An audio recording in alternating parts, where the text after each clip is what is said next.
ನೋಡಿದ್ರಲ್ಲ ಹೇಗೆ ಅನಿಸ್ತಾ ಇದೆ ಎಲ್ಲ ಜವಾರಿ ಕಾಳುಗಳು ಅದೇ ಐಡಿಯಾನೇ ಇರಲಿಲ್ಲ ನನಗೆ ಈ ಥರನೂ ಇರುತ್ತೆ ಅಂತ.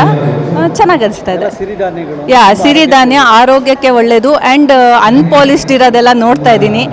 ಅನ್ಪಾಲಿಶ್ಡ್ ಇದ್ದರೆ ಫೈಬರ್ ಎಲ್ಲ ರಿಚ್ ಇರುತ್ತೆ. ಸೊ ನಮ್ಗೆ ಇವಾಗಿಂದ ಏನು ಲೈಫ್ ಸ್ಟೈಲ್ಗೆ ನಮಗೆ ಫೈಬರ್ ಸಿಗ್ತಾ ಇಲ್ಲ, ಎಲ್ಲ ಥರದ್ದು ಹೆಲ್ತ್ ಇಶ್ಯೂಸ್ ಆಗ್ತಾ ಇದೆ. ಸೊ ಇದರಿಂದ ತುಂಬ ಡೆಫಿನೆಟ್ಲಿ ಎಲ್ಲರಿಗೂ ಹೆಲ್ಪ್ ಆಗುತ್ತೆ, ನನಗೊಬ್ಳಿಗೆ ಅಲ್ಲ, ಯಾರ್ಯಾರು ಆರ್ಗ್ಯಾನಿಕ್. ಎಸ್, ಫ್ಯಾಮಿಲಿ ಸಮೇತ ಬಂದಿದೆ. ಇವತ್ತು ನಾಳೆ 2 ದಿನ ಇರ್ತದೆ. ಎಸ್, ಹೌದು. ಏನೆಲ್ಲ ಗಮನಿಸಿದ್ರಿ ಇಲ್ಲಿ ನೋಡಿದ್ರಲ್ಲ? ಅದೇ ಹನಿ ನೋಡ್ತಾ ಇದ್ದೀನಿ, ಕಾಳುಗಳು ನೋಡ್ತಾ ಇದ್ದೀನಿ.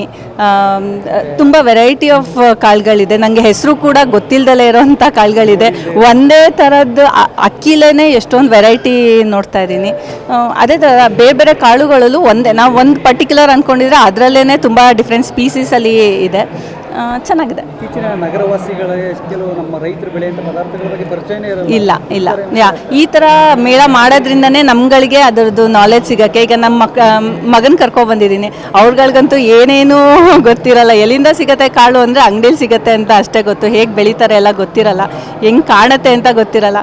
ಸೊ ಅದೆಲ್ಲ ಒಳ್ಳೆ ಇದು. ಕಾರ್ಯಕ್ರಮ. Yes, definitely.